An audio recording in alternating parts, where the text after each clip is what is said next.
Welcome to my channel Sci-Fi Love Story. Thanks for watching. Please like and subscribe.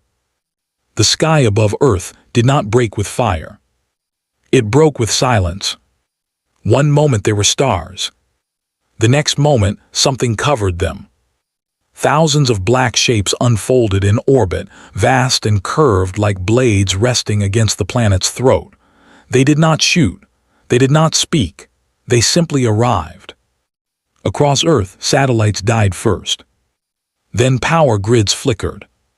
Then every screen on the planet turned the same color, deep violet. A single symbol appeared. No one knew the language, but everyone understood the meaning. We are here. General Marcus Hale stood inside Earth's unified command station, deep beneath the Atlantic Ocean. He had prepared for invasion his entire life. He had not prepared for this. The alien fleet did not attack. It did not demand surrender. It simply waited. Then a signal came through, clean, powerful, impossible to block. A voice filled every speaker. Species designation, human. Civilization classification, unstable. Military capacity, insufficient. Ecological stability, declining. The voice was calm, cold, measured. You are under evaluation. In orbit, one of the massive ships separated from the formation. It descended slowly, not toward a city, but toward open ocean. It hovered, waiting. A second message followed. Send one representative. That was all. No threats, no countdown, no explanation. Marcus Hale volunteered before the council could argue. If this was judgment, humanity needed someone who would not beg. The alien vessel was not made of metal. It was made of something that flowed like liquid stone. The walls shifted as if alive. Light pulsed through veins in the structure, like blood inside a giant mechanical heart. Marcus walked alone down a corridor guided by tall beings with silver skin and black, mirror-like eyes. They wore no visible weapons. They did not need to. The air felt heavier here. Not in gravity, but in presence. The corridor opened into a vast circular chamber. At the center floated a raised platform. Standing upon it was the being in charge. Executor Virx, leader of what humanity would later learn, was called the Dominion Ascendancy. Virx was taller than the others, thin, perfectly still. Lines of faint blue light traced across his skin like living circuitry. His eyes locked onto Marcus. You stand before a civilization that has eliminated extinction from its own species, Virx said. His voice did not echo. It pressed directly into Marcus's mind. We have conquered disease, ended internal war, stabilized our planet, unified thought, perfected logic. Images filled the chamber, alien cities of impossible beauty, oceans crystal clear, skies untouched by pollution. No conflict. No chaos. Your species, Virx continued, remains divided, violent, wasteful. You fight one another over belief and territory. Your history is saturated with blood. Now images of Earth appeared. Wars. Bombs. Burning forests, crumbling cities. Marcus felt the weight of it. He did not deny it. Virx stepped forward slightly. Explain why your species should continue to exist. No anger. No hatred. Just assessment. Marcus inhaled slowly. Because we are not finished, he said. Silence followed. Virx tilted his head. Clarify. Marcus took one step forward. Yes, we fight. Yes, we fail. Yes, we make terrible mistakes. But every time we nearly destroy ourselves, we learn something. We adapt. We rebuild. He looked directly into the alien's black eyes. You see chaos, we see growth. A faint ripple moved through the observing aliens around the chamber. Virx's eyes narrowed slightly. Your argument is emotional. Emotion clouds logic. Marcus gave a faint smile. Emotion drives survival. The chamber floor suddenly dissolved. Marcus dropped. He hit solid ground hard, rolling to absorb the impact. When he looked up, he was no longer in the chamber. He stood inside a massive arena. Walls rose high above him. The ceiling shimmered like energy contained behind glass. Gravity shifted slightly beneath his boots. A controlled environment. A test chamber. Vyrx's voice filled the space. Humanity will be evaluated through its representative, strength, strategy, adaptation. Across the arena floor, the ground split open. Something rose from beneath. It was a machine, tall, armored, built of dark alloy and glowing blue seams. 4 arms, each one ending in shifting weapon forms. Its head had no face, only a narrow beam of scanning light. Combat construct, Vyrx said, calibrated to exceed peak human capability by 300%. Marcus exhaled slowly. He was 52 years old. He was not augmented. He wore no power armor. Just a standard tactical suit. The machine moved first. It crossed the distance between them in a blur. Marcus barely dodged the first strike. The impact cratered the floor where he had stood. The force alone told him the truth. He could not overpower this. The machine attacked again, precise, efficient, relentless. Marcus retreated, rolling, sliding, barely avoiding crushing blows. He felt the gravity fluctuate slightly every few seconds. The arena was changing variables. Watching how he responded, he stopped running. Instead of backing away from the next strike, he stepped inside it. The machine's upper arm swung down. Marcus pivoted sharply, letting the strike pass inches from his shoulder. He grabbed the lower joint and twisted, not to break it, but to redirect its balance. The machine adjusted instantly. It learned. Good, Marcus thought. So do we. He deliberately stumbled on his next movement. The machine calculated advantage and committed more power to its follow-up strike. That was the mistake. Marcus rolled under it as gravity shifted half a degree. The machine compensated perfectly, but too perfectly. It locked into optimal balance. Marcus did not. He let himself slide awkwardly across the tilted floor and kicked at the base of its rear support joint, not with strength, but with timing. The joint destabilized for half a second. Marcus lunged forward and slammed his entire weight into the weakened angle. The machine crashed down. The arena went silent. The construct tried to rise. Marcus did not allow it. He climbed onto its back and tore free a glowing conduit from its spine. Sparks exploded outward. The machine went dark. Marcus fell to his knees, breathing hard. Above him, the chamber walls shimmered. Executor Vyrx appeared on an elevated platform overlooking the arena. There was no anger in his expression. Only something new. Interest. You exploited structural prediction, Vyrx said slowly. You created inefficiency within yourself to disrupt superior calculation. Marcus wiped blood from his lip. We don't fight perfect, he replied. We fight messy. The watching aliens remained silent. Vyrx studied him for a long moment. Then he spoke again. Strength alone does not define a species. The arena floor began to shift once more. Panels rearranged. Gravity increased. From the far end of the chamber, another structure began to rise. Larger, heavier, more complex.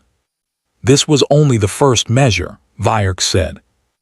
Marcus stood slowly, rolling his sore shoulder. How many measures are there? He asked. The alien's black eyes reflected the arena lights. Enough to decide the fate of your world. The second construct locked into place. Its weapons ignited. Marcus steadied his breathing. Above Earth, the alien fleet remained motionless, waiting. And in the arena, humanity's survival balanced on one fragile, stubborn, defiant human being. Marcus smiled faintly. "All right," he muttered. "Let's teach you how we survive." The second construct was nothing like the first. It did not resemble a warrior. It resembled a disaster. 6 legs anchored into the arena floor. Its body was wide and layered in shifting plates. At its center burned a core of bright white energy. Smaller drones detached from its sides and hovered in slow circles, scanning Marcus from every angle. Gravity increased again. Marcus felt it press against his bones. Executor Vyrex's voice echoed from above. First measure, physical adaptation. Second measure, environmental survival. The floor beneath Marcus split open. Heat surged upward. Molten light flowed between metal platforms, turning the arena into a broken landscape of narrow paths suspended above glowing destruction. Marcus exhaled slowly. "Of course it is," he muttered. The massive construct moved. Not fast. Not direct. One of the hovering drones fired first. A pulse of energy struck the platform near Marcus's feet. The metal turned red-hot instantly. He jumped. The gravity shift midair nearly threw off his landing, but he rolled forward and kept moving. The larger machine began to alter the arena. Platforms tilted, sections collapsed, new ones rose in different heights. It was not just attacking him. It was controlling the battlefield. Marcus understood immediately. This was not a fight. It was a stress test. How long could a human survive when the world itself turned against him? The construct launched another drone. It fired in short bursts, forcing Marcus into constant motion. He leapt across a widening gap, barely catching the edge with his fingers before pulling himself up. The gravity pulsed heavier for 3 breaths. His muscles screamed. He smiled through the pain. "This is what you don't understand," he said under his breath. "We live like this." The large machine rotated its core. A beam of white energy swept across the arena, melting everything in its path. Marcus didn't run away. He ran toward it. He sprinted along a narrowing platform and dove under the sweeping beam at the last second. The heat burned across his back, but he kept rolling until he reached the base of the construct. Up close, he could see it was not armored evenly. The top was reinforced. The legs were balanced. But the drone release ports were exposed during reload cycles. He grabbed a broken piece of metal from the floor and threw it into one of the drone ports, just as another unit tried to deploy. The drone exploded inside its housing. The construct shifted its weight to compensate. The arena tilted sharply. Marcus slid, nearly falling into the molten light below. He stabbed the metal shard into a seam and held on. Above him, Executor Vyrex watched without blinking. "This unit is designed to eliminate species-level threats," Vyrex announced. "It adapts to failure." "Good," Marcus grunted as he climbed upward. "So do we." Another drone fired. Marcus used the construct's own leg as cover. The blast hit the machine's armor instead. The large core began to glow brighter. Warning signs. Energy spike building. Marcus understood the pattern now. The machine escalated when pressured. It believed greater force solved resistance. He laughed breathlessly. "That's where you're wrong." He climbed higher, using exposed joints as handholds. The gravity shifted lighter suddenly, throwing off his balance, but he used the lighter pull to leap onto the main body. The core pulsed violently. A defensive shockwave burst outward. Marcus was thrown off, slamming hard onto a rising platform. He coughed, vision blurring. He should have stayed down. He didn't. Instead of charging again, he stopped moving. The construct recalculated. Its drones hovered uncertainly. Marcus stood slowly, breathing heavy. Then he did something unexpected. He turned his back to the machine. He walked away from it. The arena paused. Executor Vyrex's voice lowered. Explain this behavior. Marcus faced the molten horizon instead of the enemy. You built this thing to fight threats, he said loudly, to destroy what challenges it. He looked over his shoulder. But I'm not your threat. The construct charged energy for another blast. Marcus raised his hands, not in surrender, but in demonstration. You think survival is about force, about control, about removing chaos. He pointed at the unstable, shifting arena. But chaos is where we learn to live. The beam fired. Marcus jumped at the last second not to dodge, but to redirect. He kicked a loose gravity modulator panel as he leapt. The panel flipped into the path of the beam. The energy struck it. Reflected. Not perfectly, but enough. The beam shot back into the machine's exposed core at an unstable angle. The core flickered violently. The construct staggered. Marcus hit the ground hard but rolled to his feet. The machine tried to stabilize. Its legs locked into rigid formation. Perfect balance. Perfect correction. Marcus sprinted. Not toward the center. Toward one of the melting support pylons, holding the arena platforms above the molten field. He slammed the damaged gravity panel into the pylon's control seam. The beam reflection had destabilized the energy grid. The gravity system short-circuited. The arena lurched. The construct attempted to compensate. It failed. Because it was designed for order, not collapse. The platform beneath it gave way. The machine fell. Its massive frame plunged into the molten energy below. The core exploded in a burst of blinding white light. Then silence. The arena powered down. Gravity returned to normal. Marcus fell to one knee, exhausted. Above him, Executor Vyrex descended slowly to the arena floor. The alien ruler stood before the human in complete silence. You redirected our weapon against itself, Vyrex said. You used environmental instability rather than direct confrontation. Marcus nodded weakly. You built perfect systems, he replied. We survive broken ones. Vyrex studied him carefully. For 10,000 cycles. We believed disorder was weakness. Marcus slowly stood. Disorder is where change begins. Silence stretched across the chamber. Then something shifted in Vyrex's expression. Not anger. Not superiority. Understanding.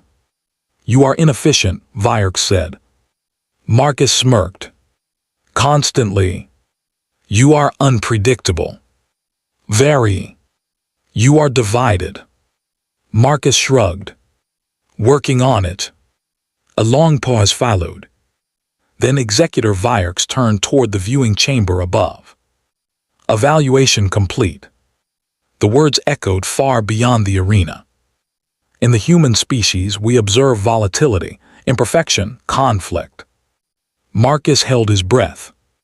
But we also observe resilience beyond projection, adaptive cognition under extreme stress, cooperative survival instincts within chaotic systems. Vyrex faced Marcus again. Humanity will not be erased. Far above Earth, the Black Fleet began to move. Not into attack formation, but away. You will not join the Dominion, Vyrex continued. You are not suited to rigid unity. Marcus raised an eyebrow. I'll try not to take that personally. But Vyrex said, we will observe, we will learn. The alien ruler extended a long silver hand. For the first time in our history, We have encountered a species that grows stronger through instability. Marcus looked at the offered hand. Then he shook it firmly. "Welcome to humanity," he said. In orbit, the last of the alien ships vanished into folded space. The stars returned. Across Earth, screens flickered back to life. No invasion. No destruction. Just silence. And survival. In the empty arena, Marcus finally allowed himself to sit down. He stared at the cooling molten field and laughed softly. "We're a mess," he muttered. "But we're a stubborn one." Far above, Executor Vierx watched Earth rotate slowly beneath the stars.